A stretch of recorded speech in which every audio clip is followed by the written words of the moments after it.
নিরামিষ দিনের জন্য চিন্তা করছো, লাঞ্চের থালি হোক কিংবা ডিনারে? অবশ্যই আমাদের চিন্তা থেকে যায়। কোনো চিন্তা করার দরকার নেই, চলে এসেছি আমি।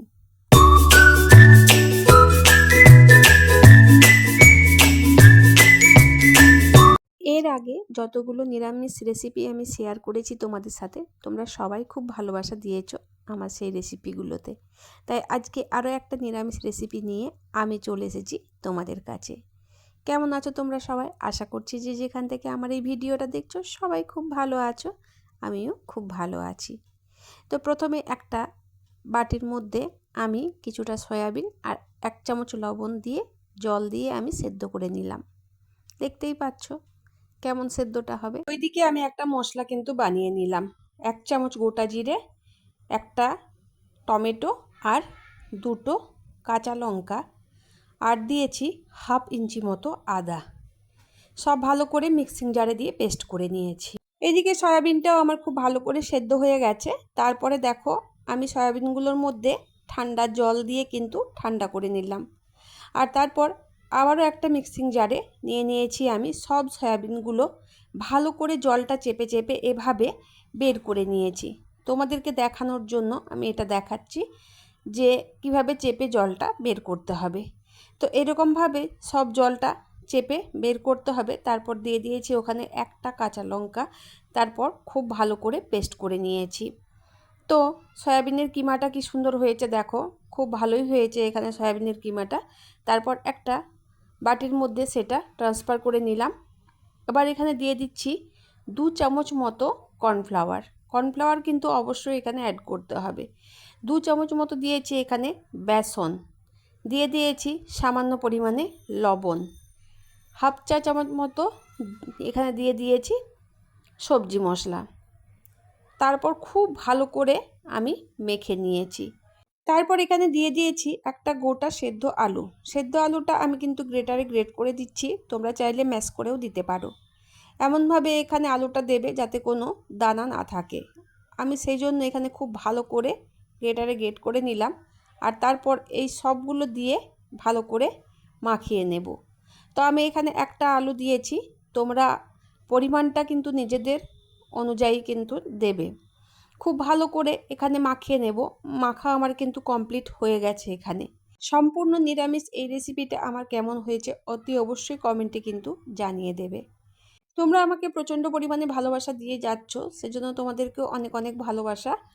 এভাবেই পাশে থেকো, সাথে থেকো, তাহলে পরবর্তী সময়ে অবশ্যই চেষ্টা করব আরও নতুন নতুন ভিডিও নিয়ে আসার, নতুন নতুন রেসিপি নিয়ে আসার। এবার তোমরা বুঝতেই পারছো আমি এখানে কি বানাচ্ছি। তার জন্য একটুখানি আমি তেল হাতের মধ্যে নিয়ে নিয়েছি।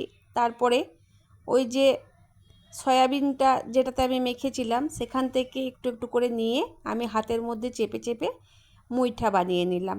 আজকের রেসিপির নাম হচ্ছে সয়াবিনের মুইঠা। তো বন্ধুরা তোমরা বাড়িতে এভাবে বানিয়ে দেখবে একবার। নিরামিষ দিনের জন্য চমৎকার রেসিপি। আমরা অনেকেই এমন আছি যারা নিরামিষ কিন্তু খেয়ে থাকি, যারা আমিষের ধারে কাছেও কিন্তু যায় না, তাদের জন্য একদম দুর্দান্ত একটা রেসিপি। সয়াবিন দিয়ে অনেক রেসিপি কিন্তু হয়, তার মধ্যে থেকে সয়াবিনের মুইঠা একটা অন্যতম রেসিপি।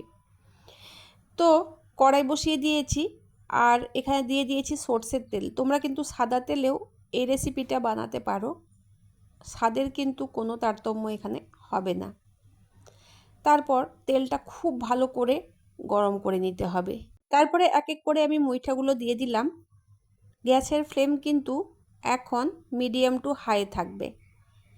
তারপর যখন মুইঠাগুলো আমার দেওয়া হয়ে যাবে তারপর কিন্তু এখানে লো টু মিডিয়ামে আমি ফ্লেমটা রেখে দেব। তারপর খুব ভালো করে মুইঠাগুলো আমি এখানে উল্টে পাল্টে ভেজে নিয়েছি।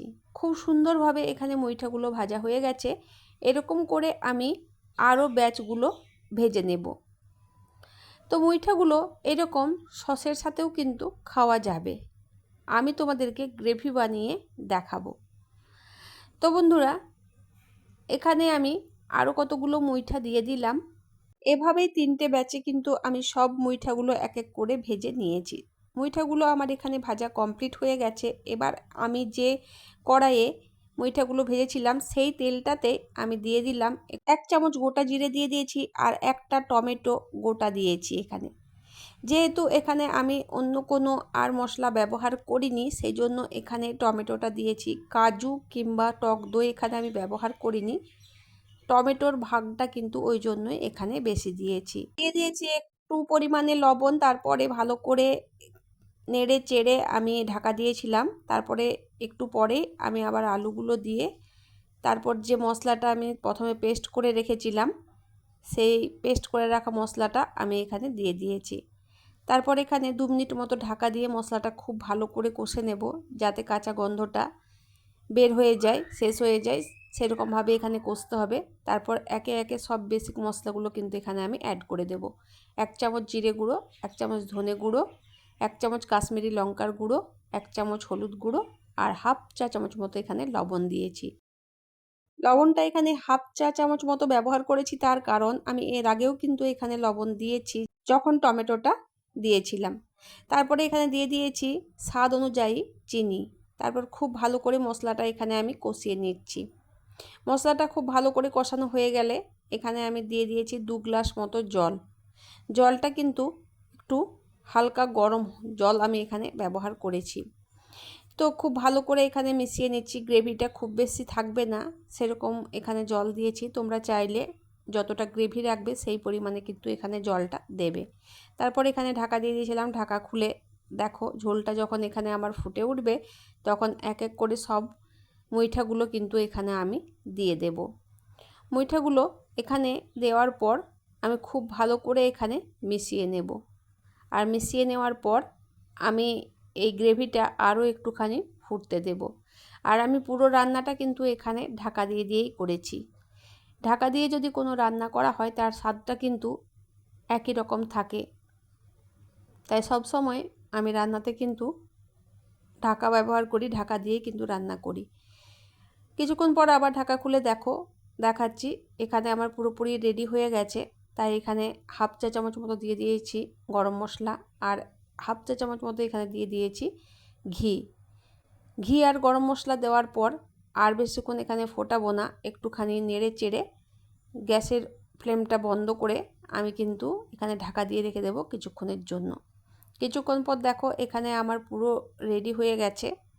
রান্নাটা কিন্তু দুর্দান্ত হয়েছে, দেখতেও যেমন স্বাদেও তেমন।